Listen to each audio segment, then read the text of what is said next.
கர்த்தருடைய நாமம் மகிமைப்படட்டும். அப்போஸ்தலர் நடபடிக்கையின் புஸ்தகம் முதல் அதிகாரம் 4ஆம் வசனம் 5ஆம் வசனம்.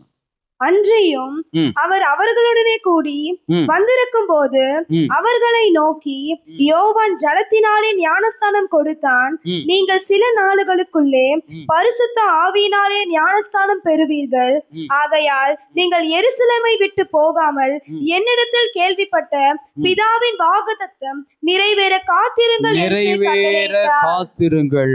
அல்லேலூயா. 3ஆம் வசனத்தை வாசியுங்கள்.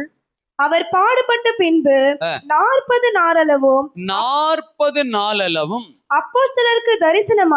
அப்போஸ்தலர்களுக்கு தரிசனமாகி தேவனுடைய ராஜ்யத்திற்குரியவைகளை அவர்களுடனே பேசி அநேக தெளிவான திருஷ்டாந்தங்களை அவர்களுக்கு தம்மை உயிரோடு இருக்கிறவராக காண்பித்தார். அல்லேலூயா. அப்போஸ்தலர் நடவடிக்கைகள் முதல் அதிகாரத்துல இந்த சம்பவத்தை நாம் பார்க்கிறோம். அந்த 3ஆம் வசனத்திலே, அப்போஸ்தலர் முதல் அதிகாரம் 3ஆம் வசனத்திலே நம்ம பார்க்கிறோம், இயேசு உயிர்த்தெழுந்து 40 நாளளவும் தன்னுடைய சீஷர்களுக்கு வெளிப்பட்டார். அவர்களோடு கூட சில தேவ ராஜ்யத்துக்குரியதை தெளிவுபடுத்தி அவர்களிடத்திலே பேசினார் என்று எழுதப்பட்டிருக்கிறது. ஆமென். நம்முடைய ஆண்டவர் உயிர்த்தெழுந்து ஒரே ஒரு நபருக்கு மட்டும் காணப்பட்டார் என்று சொல்லப்படல. ஒரு சில நாட்கள் அவர் இருந்தார். கிட்டத்தட்ட 40 நாட்கள் அவர் இந்த பூமியிலே இருக்கிறார். ஆமென்.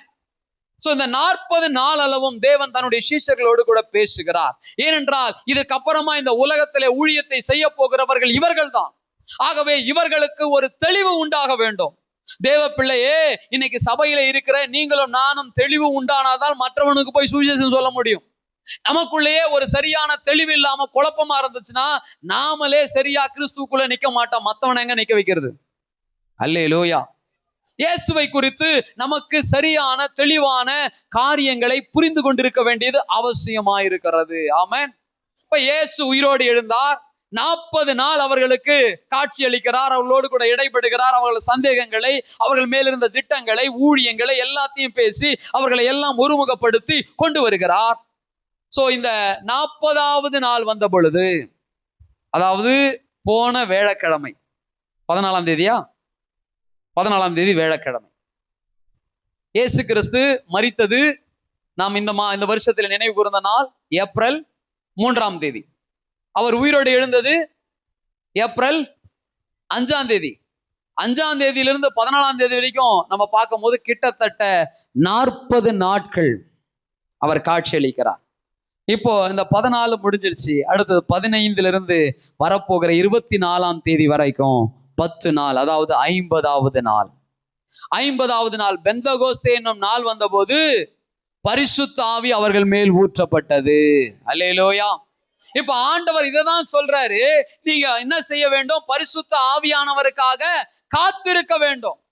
இயேசு கிறிஸ்து உயிர்த்தெழுந்து காட்சி அளித்து இப்போது பரத்துக்கு எடுத்துக்கொள்ளப்பட போகிறார். அதற்கு பிற்பாடு பரிசுத்த ஆவியானவர் வரப்போகிறார். இந்த இடைப்பட்ட காலத்திலே நடந்த சம்பவத்தை தான் நாம் இன்னைக்கு பார்க்க போகிறோம். அல்லேலூயா.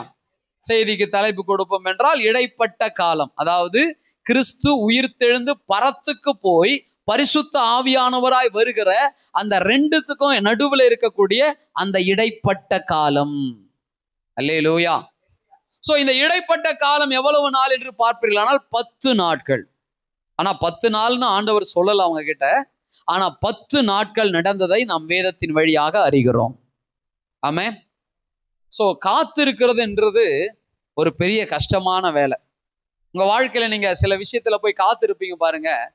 நீங்களே அந்த காத்திருக்கிற அந்த நிலையில பொறுத்து கொள்ளாம வந்துடுவீங்க. நான்லாம் 55A தான் போகணும், வேற வழியே கிடையாது. திரையூர்ல இருந்து பஸ்ஸை பிடிச்சிட்டு, ஒரே ஒரு பஸ் தான் நம்ம ஊருக்கு. ஸோ அந்த பஸ்ல போகணும். தாம்பரம் போய் தாம்பரத்துல இருந்து இன்னொரு பஸ் மாறணும்.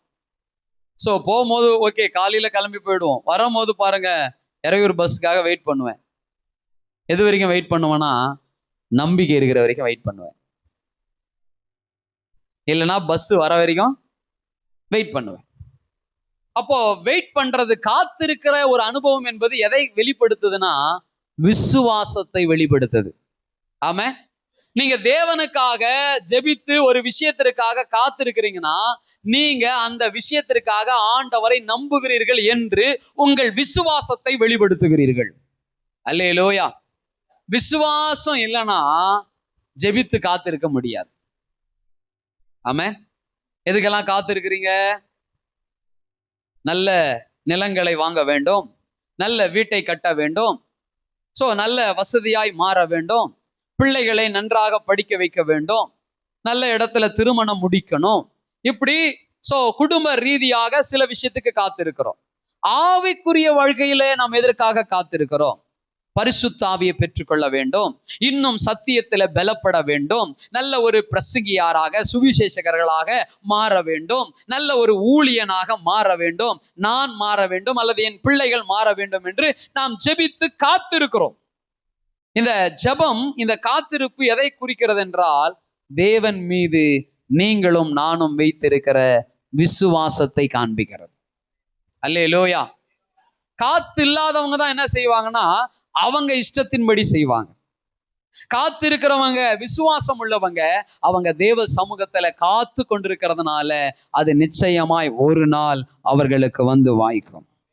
வேதம் சொல்லுகிறது, ஆபிரகாம் 25 வருடங்கள் காத்திருந்தாராம். அல்லேலூயா. எத்தனை வருடம்? 25 வருடம். எலியா 7 விசை காத்திருந்தாராம். அல்லேலூயா. ஜெபம் பண்றாரு. கடல்ல இருந்து ஒரு கை போன்ற உள்ளங்கை அளவு மேகம் வர வரைக்கும் காத்திருக்கிறார். 7 முறை அவனுடைய வேலைக்காரன் போய் பார்க்கிறாரு. பார்த்துட்டு வந்து சொல்றாரு, 7வது முறை சொல்றாரு, கையளவு மேகம் வருது. உடனே இவர் நம்பிக்கை பாருங்க, விசுவாசம். மழை வரப்போகுது, ராஜாவை சீக்கிரம் வீட்டுக்கு போக சொல்லி இவரும் ஓடுறாரு. அல்லேலூயா. ஸ்தோத்திரம். நாகமான் 7 முறை முங்கி எழுந்துக்கிற வரைக்கும் காத்திருக்கணும்.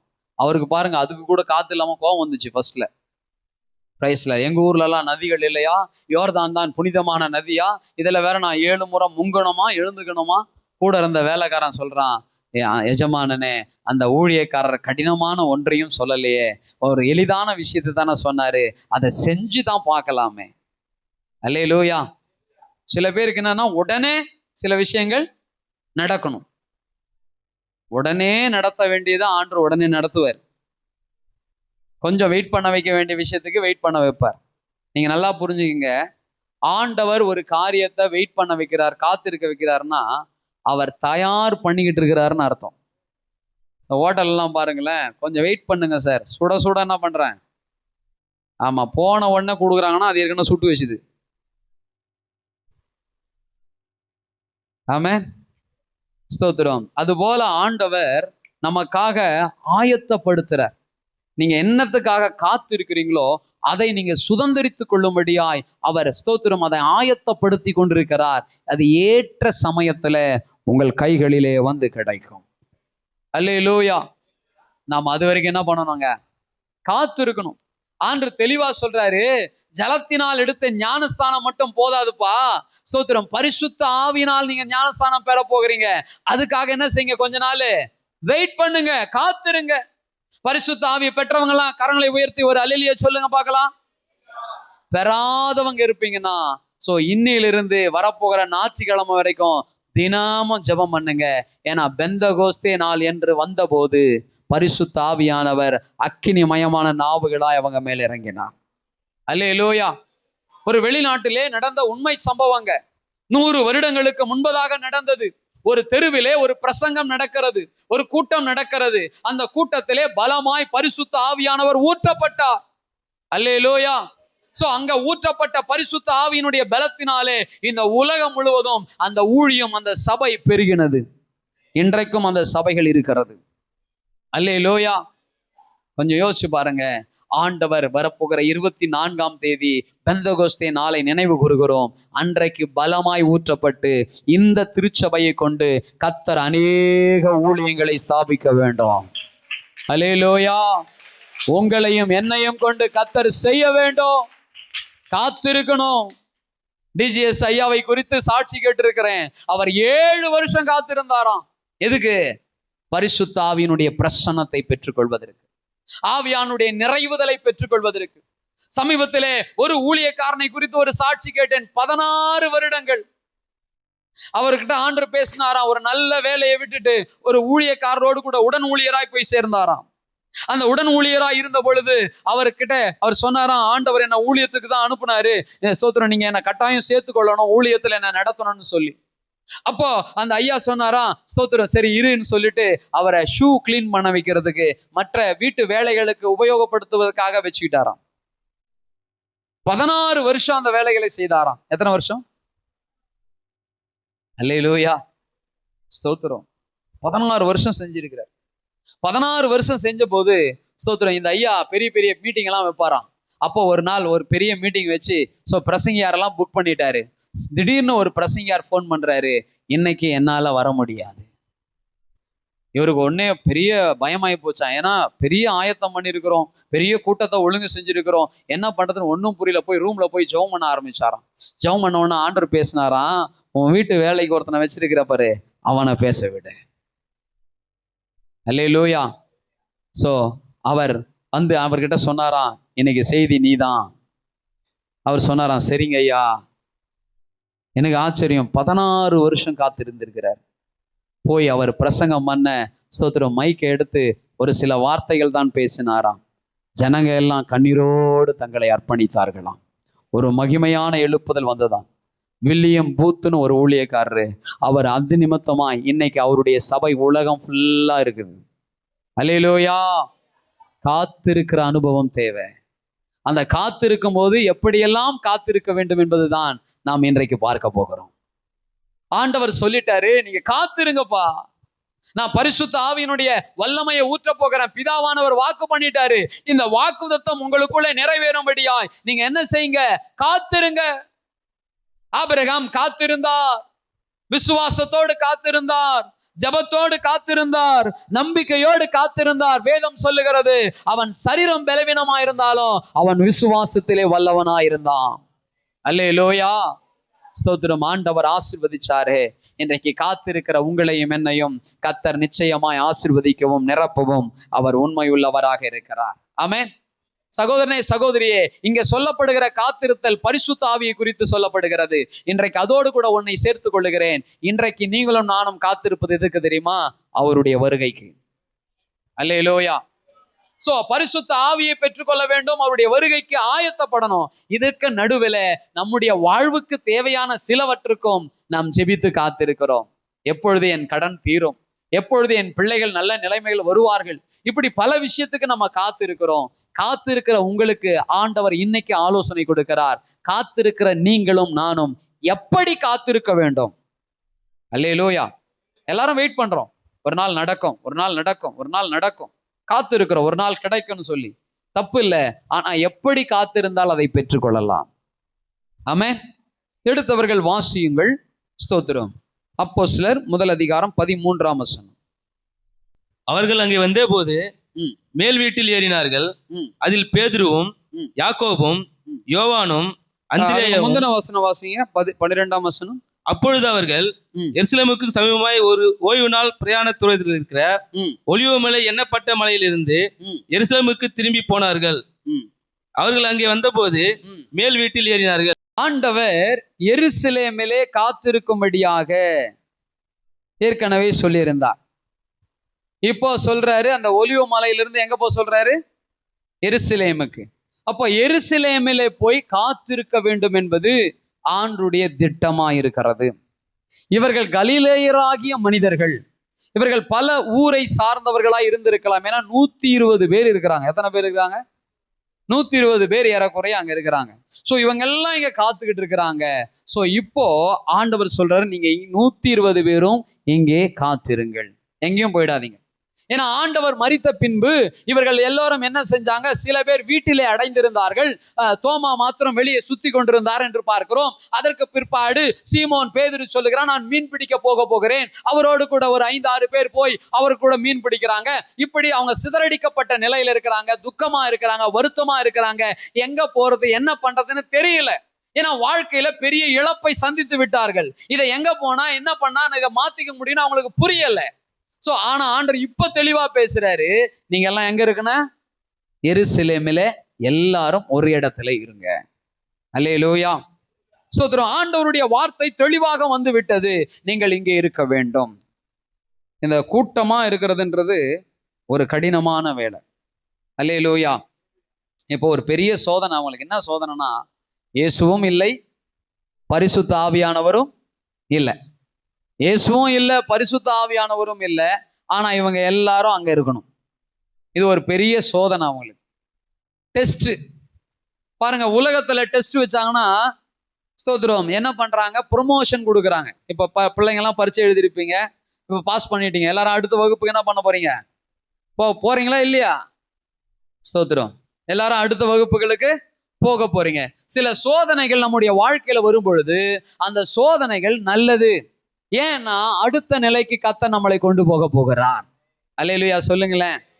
ஸ்தோத்திரம். பாருங்க, யோசேப்பினுடைய வாழ்க்கையில ஒரு பெரிய சொப்பனம் வருகிறது. என்னன்னா, இவன் மேன்மையா இருப்பது போலவும் அவனுடைய சகோதரர்கள் எல்லாம் இவனை தாழ வணங்குவது போலவும் ஒரு சொப்பனம். இவன் மேல இருக்கிற மாதிரிதான் சொப்பனம்.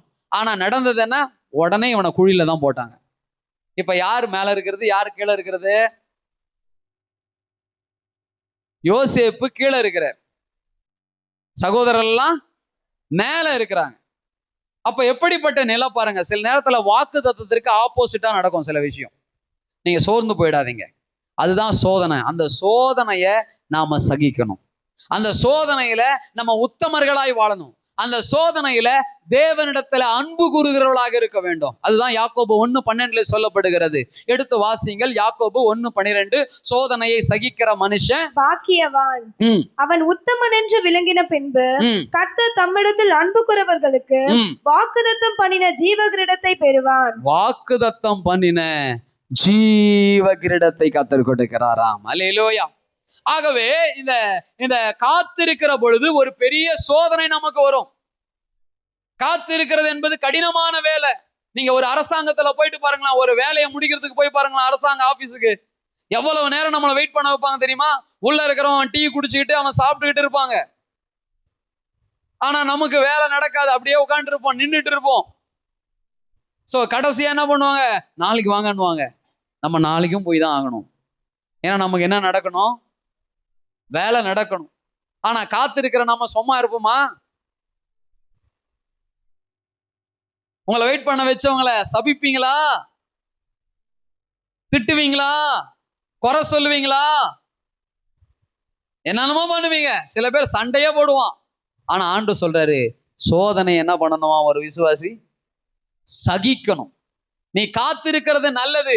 அந்த காத்திருப்புதல் நிறைவேற வேண்டும்னா ஒரு சோதனை உனக்காக வைக்கப்பட்டிருக்கிறது. அந்த சோதனையை நீ சகிக்கணும்.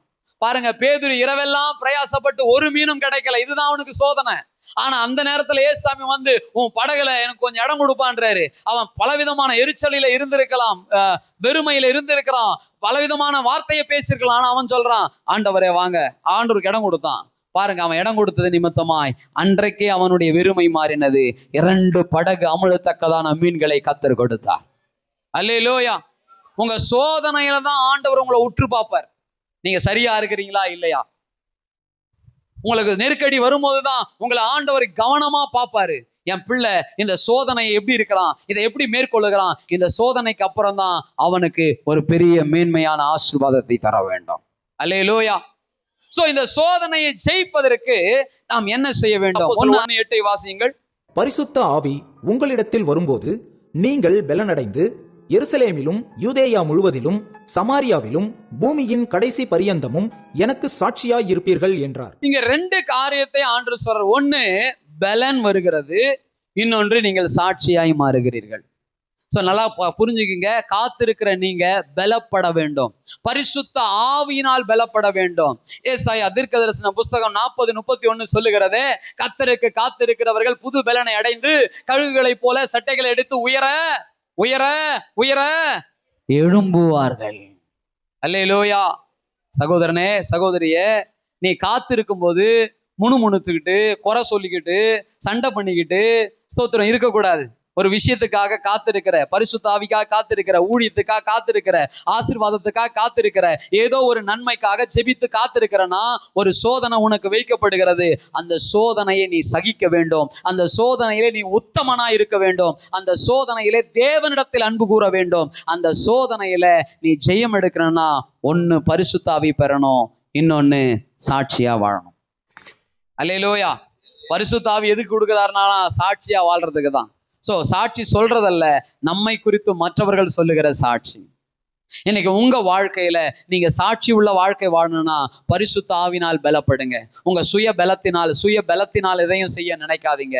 எனக்கு உடல்ல பலன் இருக்குது, நாவுல பலன் இருக்குது, பணத்துல பலன் இருக்குதுன்னு அதை கொண்டு போய் முன்னாடி வைக்காதீங்க. அது உங்களுக்கு ஜெயத்தை கொடுக்காது, சாட்சி ஏற்படுத்தாது. நீங்க பரிசுத்த ஆவியானவருக்கு இடம் கொடுப்பீங்கன்னா அவர் உங்களை ஜெயம் எடுக்க வைத்து சாட்சியாய் நிறுத்துவார். சோதனை வரும். உங்களுக்கு உலகத்துல உபத்திரவம் உண்டு, சோதனை உண்டு, எல்லாமே உண்டு. பாருங்க, யோசேப்புக்கு வந்த சோதனை, தூக்கி குழியில போட்டாங்க. அடுத்தது அடிமையா வித்தாங்க. சோ அடுத்தது ஜெயில்ல போட்டாங்க. ஆனா நீங்க கவனிச்சு பாத்தீங்கன்னா பைபிள்ல போட்டிருக்குது, கர்த்தர் யோசேப்போடு இருந்தார். அவன் ஜெயில இருந்தாலும் சரி, குழியில இருந்தாலும் சரி, அவன் அடிமையா இருந்தாலும் சரி, யார் இருந்தது அவன் கூட? கர்த்தர் இருந்தார். அதுதான் ரொம்ப முக்கியம். இன்னைக்கு ஆண்டவர் உங்க கூட இருக்கிறாரா? யோசிச்சு பாருங்களேன். இவங்க கூட ஆண்டவரே இல்லை. இயேசு எடுத்துக்கொள்ளப்பட்டார். பரமேறி போறதா அவங்க கண்ணால பாக்குறாங்க. ஒரு மேகம் வருது, அதுக்கு மேல அவர் அப்படியே போயிட்டு இருக்கிறார். நம்ம எல்லாம் கார்ல போவோம், அவர் கார் மேகத்துல போயிருக்கிறார். அல்லேலூயா, ஆமென், ஸ்தோத்திரம். போயிட்டார். பரிசுத்த ஆவி இன்னும் ஊற்றப்படல. ஆனா அந்த 40 நாள் தெளிவுபடுத்தினார் பத்தியா, அந்த தெளிவினால இவங்க எல்லாம் ஒழுங்காயிட்டாங்க. இந்த 10 நாள் இந்த பரிசுத்த ஆவி பெருகிற வரைக்கும் ஆண்டவர் சொன்னபடியே நம்ம என்ன செய்யணும்? காத்திருக்கணும்ன்றதுல தெளிவா இருந்தாங்க. அல்லேலூயா. நான் திரும்ப சொல்றேன், காத்திருப்பது என்பது விசுவாசத்தின் ஒரு வெளிப்பாடு. நீங்க எதுக்காக காத்திருந்தாலும் அது ஒரு விசுவாசத்தின் அடையாளம். அல்லேலூயா. நீங்க காத்துலன்னா உங்களுக்குள்ள விசுவாசம் இல்லைன்னு ஆயிடும். ஆகினால ஜெபித்து காத்திருக்கிற ஒவ்வொன்றும் உங்களுக்குள்ளே நிறைவேற போகிறது. ஆமென், ஸ்தோத்திரம். இயேசு கிறிஸ்துவுக்கும் சோதனை வந்ததுங்களே. அவர் ஊழியத்துக்கு வரும்போது 40 நாள் உபவாசித்தார். எத்தனை நாள்? 40 நாள் உபவாசிக்கிறாரு. வனாந்தரத்துல போறாரு. சோதனைக்காரன் அங்க வர்றான், அவரை சோதிக்கிறான். ஃபர்ஸ்ட் சோதனை என்ன தெரியுமா? இந்த கல்லுகளை எல்லாம் அப்பங்களாக்கும். நீ பசியா இருக்கிறல்ல, 40 நாள் பசியா இருக்காரு.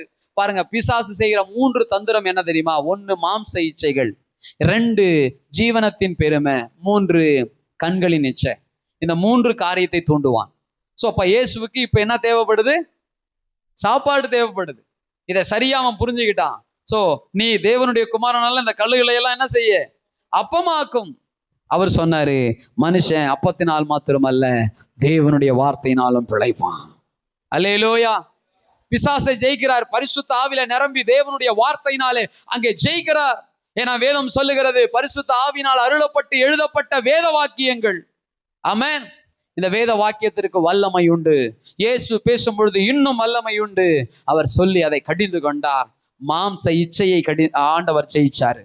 ரெண்டாவது பார்க்கிறோம், அவன் சொல்லுகிறான், நீ தேவனுடைய குமாரனை ஆனால் இந்த உப்பரிகையில் இருந்து கீழே தாழ குதியும், தேவ தூதர்கள் உங்களை காப்பாற்றுவார் என்று சொல்லி அவன் சோத்திரம் ஆண்டவரை குறித்து சொல்லுகிறான், பெருமைப்படுத்துகிறான்.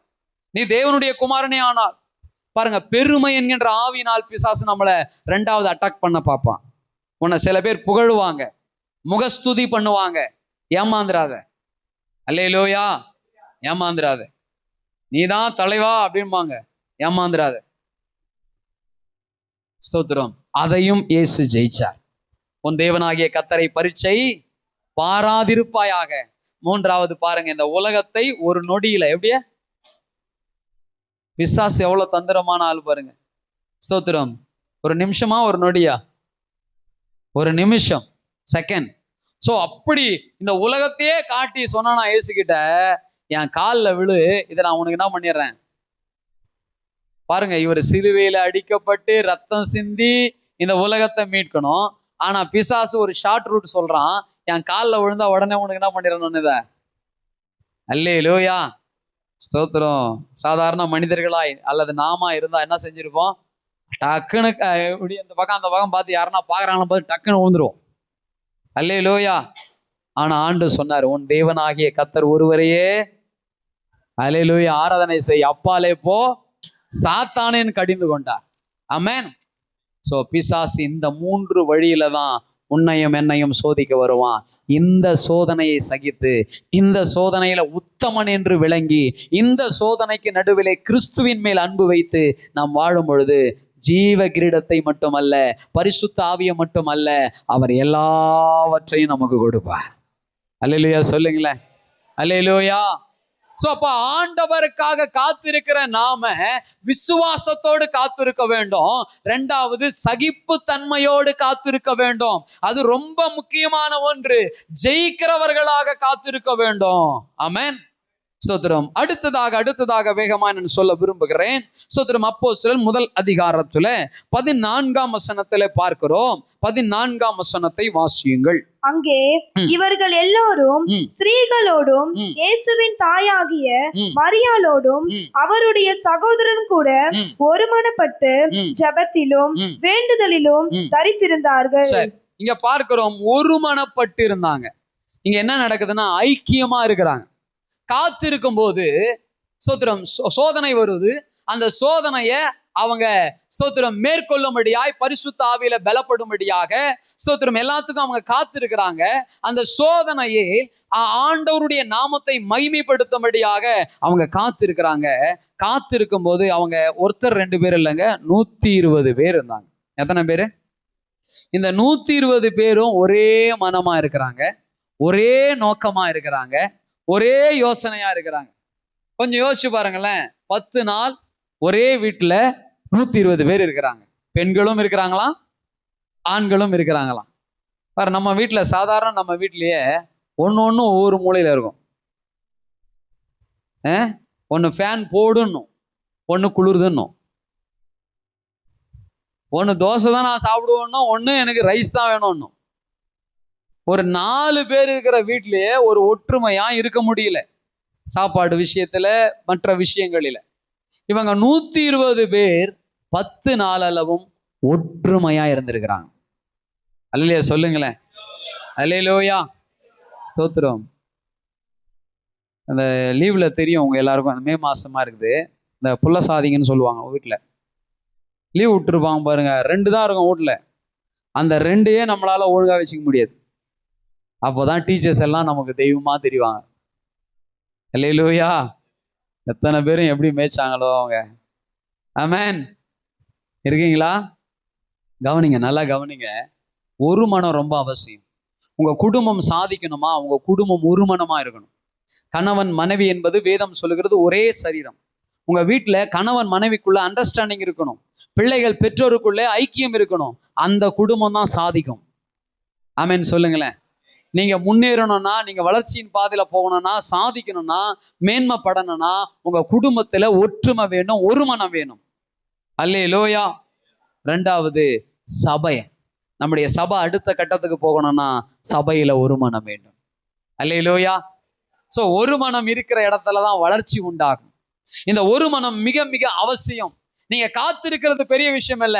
சோதனையை சகித்து சோத்திரம் உத்தமன் என்று விளங்கி தேவனிடத்துல அன்பு கூர்ந்து காத்திருக்க வேண்டும். 2வது இங்க சொல்லப்படுகிறது, ஒற்றுமையாய் காத்திருக்கணும். சில விஷயம் பாருங்க, காத்துட்டு இருப்பாங்க. இப்போ ஒரு 2 பேர் நின்னுக்கிறான்னு வச்சுக்கீங்களேன். ஒரு பஸ்ஸுக்காக வெயிட் பண்றாங்க. 2 பேர் காத்து இருக்கிறாங்க. ஒரு ஆள் கொஞ்ச நேரத்துல என்ன சொல்லுவான் தெரியுமா? வராதுடா பஸ், வராது, இன்னைக்கு அந்த டிரைவர் தான் வரவே வராது. சோத்திரம். இப்போ ஒருத்தனுடைய நம்பிக்கை இன்னொருத்தர் என்ன பண்ணிடுறாரு? உடைக்கிறாரு. இவர் பேச்சை கேட்டுன்னு அவரும் வேற பஸ் பிடிச்சி நடந்து வர்றாரு. வந்து ஊருக்குள்ள வரலாம் பார்த்தா பஸ் வருது உள்ள. அல்லேலூயா.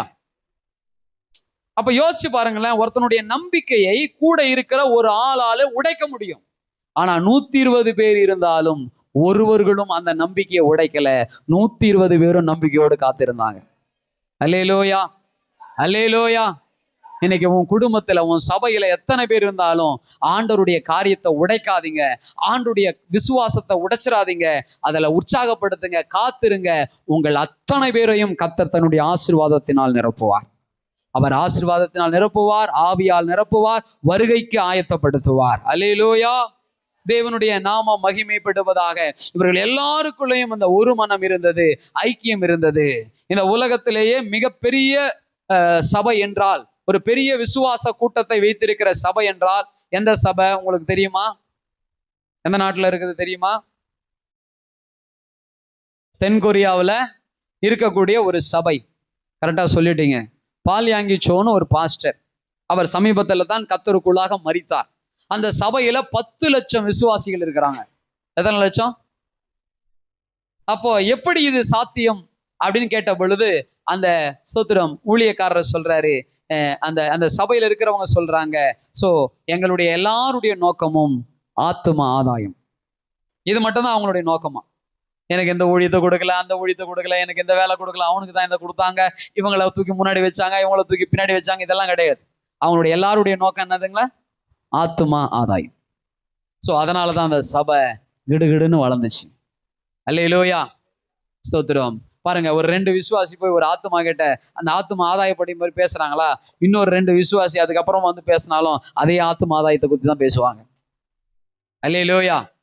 சோ இப்படி எல்லாருக்குள்ளும் அந்த ஒரு மனம் இருந்ததுனால அந்த சபை வேகமாக வளர்ந்தது. இன்றைக்கு உங்கள் குடும்பமாகட்டும், உங்க சபையாகட்டும், உங்கள் வேலையாகட்டும், நீங்க ஒருமனப்பட்டு செய்வீங்கன்னா அதிலே மிகுந்த வளர்ச்சியை நீங்கள் பார்ப்பீர்கள். அல்லேலூயா. நீங்க கர்த்தருக்காக காத்திருக்கிறது உண்மைன்னா நீங்க செய்ய வேண்டிய காரியம் என்ன தெரியுமா? ஃபர்ஸ்ட் சோதனையை சகித்து அந்த சோதனையில உத்தமன்னு நீங்க வெளிப்படணும், தேவனிடத்தில் அன்பு கூறணும். 2வது இங்க சொல்லப்படுகிறது, அந்த சோதனைக்கு நடுவில் நீங்க யாரு மேலே எரிஞ்சு விழக்கூடாது, எல்லாருக்குள்ளேயும் ஐக்கியமாய் ஒற்றுமையா இருக்கணும். சில நேரத்துல காத்திருக்கும் போது சில எரிச்சல்கள் நமக்கு வரும். ஆனா இவங்களுக்குள்ள அது வரல. எல்லாரும் காத்திருக்கிறாங்க, ஒற்றுமையா இருக்கிறாங்க, சமாதானமா இருக்காங்க, பிரிவினைக்கு அங்க இடம் இல்லை. நீங்க ஆதி அப்போஸ்தலரை பாருங்களேன், சகோதரர் அவர்கள் ஒற்றுமையா இருந்து ஜெபித்து ஊழியம் செய்து செய்து திரளான ஆத்துமாக்களை சபையிலே சேர்த்து வந்தார்கள். ஆமென். சோ அதனால நம்முடைய குடும்பத்திலும் ஊழியத்திலும் சபையிலும் எல்லாவற்றிலும் ஒரு மனம் வருவதாக. சங்கீதம் 133ல 3 வசனங்கள் உண்டு. அந்த 3 வசனங்கள் ஒரு மனதை குறித்ததான ஒரு வசனம். அதற்காக வருகிற ஆசீர்வாதம் என்ன, அதை மாத்திரம் வாசியுங்கள். இதோ சகோதரர் ஒருமித்து வாசம் பண்ணுகிறது எத்தனை நன்மையும் எத்தனை இன்பமானது. அது ஆரோனுடைய சிரசின் மேல் ஊற்றப்பட்டு அவனுடைய தாடியிலே வடிகிறதும் அவனுடைய அங்கியின் மேல் இருக்கிறதுமான நல்ல தைலத்துக்கும் எர்மோன் மேலும் சியோன் பர்வதங்கள் மேலும் இறங்கும் பனிக்கும் ஒப்பாயிருக்கிறது. அங்கே கர்த்தர் என்றென்றைக்கும் ஆசீர்வாதத்தையும் ஜீவனையும் கட்டளையிடுகிறார். அல்லேலூயா. என்றென்றைக்கும் கட்டளையிடுகிறார். 1 அபிஷேகம் வந்துடுது, 2 ஆசீர்வாதம் வந்துடுது, 3 ஜீவன் வந்துடுது. ஸோ 3 விதமான ஆசீர்வாதங்கள். மேல சொல்றாரு இன்பம் சொல்றாரு, நன்மைன்னு சொல்றாரு. அல்லேலூயா. ஸோ ஒற்றுமை இருந்துட்டாலே அங்க எல்லாமே மகிழ்ச்சியாய் நேர்த்தியாய் நடக்கும். ஆமென். சகோதரனே சகோதரியே, குடும்பமாய் ஒருமனப்படுங்க, குடும்பமாய் ஐக்கியப்படுங்க. கர்த்தர் உங்களை ஆசீர்வதிக்க வல்லவராக இருக்கிறார். ஜபத்துல ஒருமனப்படணும், குடும்ப ஜபத்துல ஒருமனப்படுங்க, சபை ஜபத்துல ஒருமனப்படுங்க. ஒருத்தங்க ஜெபிக்கிறாங்கன்னா அந்த ஜபத்தை கேட்டு சரியாய் சோத்திரம் பண்ணுங்க, சரியான இடத்துல சோத்திரம் பண்ணுங்க, சரியான இடத்துல ஆமேன்னு சொல்லுங்க, சரியான இடத்துல அவங்களோட கூட ஒத்து போங்க. அந்த ஜபம் தான் பலம் உள்ளதாய் மாறும். 2 ஒருமனப்பட்டாலே தேவன் கேட்கிறாராம், இறங்கி வந்து கிரியை செய்கிறாராம். அல்லேலூயா. இங்க 120 பேர் ஒருமனப்பட்டாங்க, அதனால தேவன் பலமாய் கிரியை செய்தார். அல்லேலூயா. அவர்களை காட்ட நம்முடைய திருச்சபையில் அதிகமா இருக்கிறாங்க. நம்ம எல்லாரும் ஒருமனப்பட்டனா அங்க நடந்ததை விட இங்க கர்த்தர் அற்புதங்களை செய்ய வல்லவராய் இருக்கிறார். அல்லேலூயா, அல்லேலூயா. சிலருடைய ஸ்தோத்திரங்கள் வேகமா போயிடுது, சிலருடைய ஸ்தோத்திரங்கள் ஏனோ தானோ நின்று வருகிறது, சிலருடைய ஸ்தோத்திரங்கள் எண்ணங்கள் எங்கேயோ இருக்கிறது, இங்க ஸ்தோத்திரம் வருது. என்ன ஜெபிக்கிறாங்க, எதுக்காக ஜெபிக்கிறாங்க, அது உணரதே கிடையாது. ஆனா இனி வர நாட்கள்ல உங்க வாழ்க்கையில பாருங்க, குடும்பத்துல ஜெபம் பண்ணாலும் சரி, சபையில ஜெபம் பண்ணாலும் சரி, அதை உணர்ந்து ஸ்தோத்திரியுங்கள். அந்த ஒரு மனம், அந்த ஐக்கியம், கர்த்தர் பெரிய காரியத்தை செய்வார். அல்லேலூயா. சரி, நான் திரும்ப ஞாபகப்படுத்துறேன். காத்திருக்கிற நாம, ஆண்டவருடைய பரிசுத்த ஆவியை பெற்றுக்கொள்ள காத்திருக்கிற நாம, அவருடைய வருகையில போவதற்கு காத்திருக்கிற நாம, இந்த உலக பிரகாரமான அல்லது ஊழிய பிரகாரமான சில நன்மைகளை ஆசீர்வாதங்களை பெற்றுக்கொள்ள காத்திருக்கிற நாம ஃபர்ஸ்ட் சோதனையை சகிக்கணும். 2வது ஸ்தோத்திரம் உத்தமன் என்று விளங்கணும். 3வது தேவனிடத்தில் அன்பு கூறணும். 4வது ஒற்றுமையா இருக்கணும். 5வது ஜெபிக்கிறவர்களா இருக்கணும். அல்லேலூயா. அப்போஸ்தலர் 1 அதிகாரம் 14 வசனத்தை வாசிங்க. 14.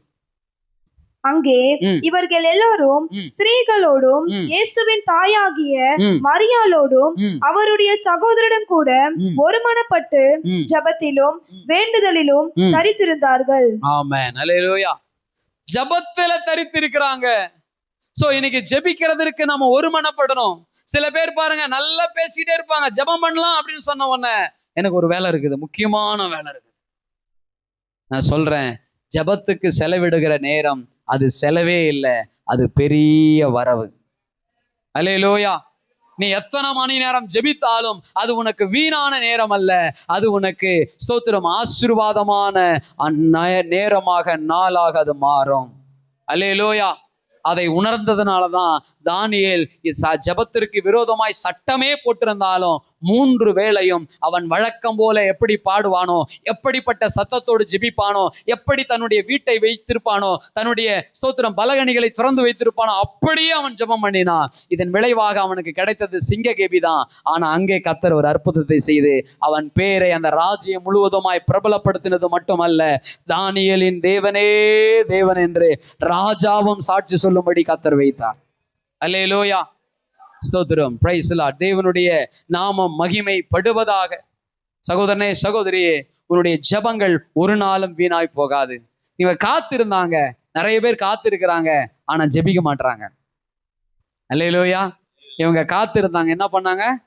ஜெபிச்சாங்க. வேண்டுதலினாலும் ஜெபத்தினாலும் தரித்திருந்தார்கள். யாரு? மரியாள். சோ இன்னும் பல பெண்கள், இன்னும் சீஷர்கள், கிட்டத்தட்ட 120 பேர் அங்கே கூடி ஜெபிக்கிறார்கள். நீங்க பாருங்களேன், சோதனை நேரத்துல ஜெபிச்சவங்க எல்லாம் யாருன்னு லிஸ்ட் எடுத்து பாருங்களேன். அத்தனை பேருடைய வாழ்க்கையிலும் கர்த்தர் அற்புதம் செய்திருக்கிறார். இயேசு சொல்றாரு, சோதனைக்கு உட்படாதபடிக்கு விழித்திருந்து ஜெபம் பண்ணுங்கள். இயேசு கிறிஸ்துவும் ஜெபம் பண்ணார். இயேசு ஜெபிக்கணும்னு அவசியமே இல்லைங்க. அவர் சொல்ல ஆகும், அவர் கட்டளையிட நிற்குங்க. அவரால் எல்லாமே பண்ண முடியும். ஆனா கெத்செமனே பூங்காவில போயிட்டு தான் படப்போகிற பாடுகளை குறித்து ஜெபிக்கிறார். மணிக்கணக்காய் ஜெபிக்கிறார். அவருடைய வேர்வை துளிகள் ரத்த துளிகளாய் மாறுகிற வரைக்கும் ஜெபிக்கிறார். ஜெபத்தினுடைய அவசியம், ஜெபத்தினுடைய முக்கியத்துவத்தை நாம் அறிய வேண்டும். நாட்கள் ஓடலாம், காலங்கள் கடந்து போகலாம். நான் காத்திருக்கிறேன், வெயிட் பண்றேன், ஆண்டவர் எனக்கு செய்வார் நினைக்கிறதோடு இல்ல, அதுக்காக ஜெபிக்கணும். அல்லேலூயா. ஜெபித்து காத்திருந்தார். எலியா நம்மை போல பாடுள்ள மனுஷனா இருந்தாலும் ஜெபித்து காத்திருக்கிறார். ஸ்தோத்திரம். அந்த மேகம் வர்ற வரைக்கும் அவர் என்ன பண்றாரு? ஜெபித்து காத்திருக்கிறார். 3.5 வருடங்கள் மழை இல்லாதபடிக்கு ஜெபித்தார். எங்கெங்கயோ போயிருந்தார், காத்திருந்தாரு. ஆண்டவர் திரும்ப வர சொல்லி ஜெபம் பண்ண சொல்றாரு, திரும்ப ஜெபிக்கிறாரு. சகோதரனே சகோதரியே, உங்கள் வாழ்க்கையில ஜெபத்துல காத்திருக்கிற நீங்க ஜெபிக்கிறவர்களாக, ஜெபித்து காத்திருக்கிறவர்களாக இருக்க வேண்டும். அல்லேலூயா. அடுத்ததாக அவங்க என்ன செஞ்சாங்க பாருங்க. 23 - 26 அப்போஸ்தலர் முதல் அதிகாரம். அப்பொழுது அவர்கள் இஸ்து எனும் மறுமணம் உள்ள பர்சபா எனப்பட்ட யோசேப்பும் மத்தியாவும் ஆகிய 2 பேரையும் நிறுத்தி, இங்க 2 காரியம் நடக்கிறது. ஒரு யோசேப் என்ற ஒரு மனுஷனையும், அடுத்தது மத்தியா என்ற ஒரு மனுஷனை நிறுத்தி, இவர்களை இந்த 12 சீஷர்களில் ஒரு சீஷர் இல்லாம போயிட்டார். அந்த சீஷர் யாரு? இல்லாம போன சீஷர் யாரு? அந்த சீஷரு? யூதாஸ் காரியோத். அவன் இயேசுவை காட்டி கொடுத்த நிமித்தமாய் குற்ற மனசாட்சியோடு கூட அவன் ஸ்தோத்திரம் நாண்டு கொண்டு செத்து போயிட்டான் அப்படின்னு போட்டிருக்குது. இப்ப இந்த வெற்றிடம் ஒன்று இருக்கிறது. இந்த வெற்றிடத்துல ஸ்தோத்திரம் ஒரு ஆளை கொண்டு வந்து நிரப்ப வேண்டும். நீங்க காத்திருக்கும் பொழுது வெற்றிடமா இருக்கிற இடத்தை அப்படியே விட்டுறாதீங்க. நாம செய்ய வேண்டியதை இந்த வீட்டிலையும் இந்த சபையிலையும் செய்ய வேண்டும். அல்லேலூயா. சீட்டு குழிக்கு போட்டாங்க. சீட்டு யார் பேர்ல விழுந்துன்னா மத்தியா பேர்ல விழுந்தது. அதனால யூதாஸுக்கு பதிலாக அவரை சேர்த்துக்கிட்டாங்க 12 சீஷர்களாக. அல்லேலூயா. வெற்றிடம் நிரப்பப்பட வேண்டியது அவசியம். எனக்கு தெரிஞ்ச ஒரு பாஸ்டர், அவர் இப்போ பாஸ்டரா இருக்கிறாரு. ஆனா அதுக்கு முன்னாடி அவர் ஒரு விசுவாசியாய், ஒரு உடன் ஊழியனாய் இருந்தார். அவருக்கு என்ன வேலைன்னா, சர்ச்சில் சில வேலையெல்லாம் செஞ்சுட்டு இருந்தார். அதோடு கூட வாசித்து கொண்டிருந்தார். என்ன வாசிட்டு இருந்தாரு? கிட்டார் வாசித்தார். சபையிலும் சில வேலைகள் அவர் செய்து கொண்டிருந்தார். இப்போ இவரை ஆண்டவர் ஊழியனாய் உருவாக்குகிறார். இவருக்கென்று ஒரு தனி சபை, தனி ஊழியத்தை கர்த்தர் கொடுத்துட்டார். இதை நோக்கி போகிற இவருக்கு என்னன்னா, நான் இந்த இடத்த விட்டு போனா இந்த இடத்துல ஒரு ஆள் இருக்கணும், இந்த ஊழியத்தை செய்ய ஒரு ஆளை நான் என்னுடைய சபையில எழுப்பி பாஸ்டருக்கு உதவியாய் கொடுத்துட்டு தான் நான் என்ன பண்ணணும், போகணும் என்ற ஒரு தீர்மானம் எடுத்து ஜெபிக்க ஆரம்பித்தார். ஜெபித்த பொழுது கர்த்தர் அந்த சபையில ஒரு குறிப்பிட்ட வாலிபனை அவருக்கு காண்பித்தார். அந்த வாலிபனை அவர் ட்ரெயின் பண்ண ஆரம்பிச்சார். ஸோ இவர் அந்த ஊழியத்துக்கு போறதுக்குள்ள அவனை ட்ரெயின் பண்ணி சபையில செய்ய வேண்டிய வேலைகள், அடுத்தது கிட்டார் வாசிக்க வேண்டியதற்கு அவனை ஆயத்தப்படுத்தி விட்டு அவர் கடந்து போனார். அல்லேலூயா. இன்றைக்கு நாமளும் கூட நம்முடைய வீட்டில் எது வெற்றிடமாய் இருக்கிறது, நம்முடைய சபையில எது வெற்றிடமாய் இருக்கிறது, அதை நிரப்புவதற்கு நாம் பிரயாசப்பட வேண்டும். அல்லேலூயா, ஸ்தோத்திரம். எத்தனையோ பரிசுத்தவான்கள் மரித்து போகிறார்கள். ஒரு பரிசுத்தவான் எழும்பணும், அதற்காக ஜெபிக்கணும், அதற்கான ஆட்களை ஏற்படுத்தணும். இதெல்லாம் நம்ம மேல் விழுந்த கடமை. சொல்றாங்கல்ல சில பேர், இது எங்களுக்கு ஒரு பெரிய இழப்புங்க. சோ எந்த துறையை சார்ந்தவரா இருந்தாலும் அந்த துறையினர் சொல்லுவாங்க, எங்கள் துறையில இப்படிப்பட்ட ஒரு நல்ல மனிதரை நாங்கள் இழந்து விட்டோம் என்று சொல்லுவாங்க. அதுபோலதான் ஊழியத்துல, சபையில ஒருத்தர் போனா இன்னொருத்தரை கர்த்தர் கொடுக்க சித்தமா இருக்கிறார். மோசே போனா யோசுவாவை அவரால் எழுப்ப முடியும். ஒரு எலியா போனா எலிசாவை அவரால் எழுப்ப முடியும். அல்லேலூயா. ஒரு யூதாஸ் போனா மத்தியாவையும் எழுப்ப முடியும். ஆமென். அதே நேரத்துல நாம பிரயாசப்படணும். நம்முடைய சர்ச்சில் எங்கெல்லாம் காலி இடம் இருக்குது, நம்முடைய சர்ச்சில் எந்த ஊழியெல்லாம் இன்னும் காலியாவே இருக்குது, அதற்கான ஆட்களை கர்த்தர் கொடுத்து அந்த இடத்தை நிரப்ப வேண்டும். ஆமென் சொல்லுங்களேன். அல்லேலூயா. ஆகவே தேவ பிள்ளையே, வெற்றிடத்தை நிரப்புகிற தேவன் அவர். ஒரு சவுல் போனா ஒரு தாவீதை கொண்டு வந்து அந்த சிங்காசனத்தில் அவரால் உட்கார வைக்க முடியும். அல்லேலூயா.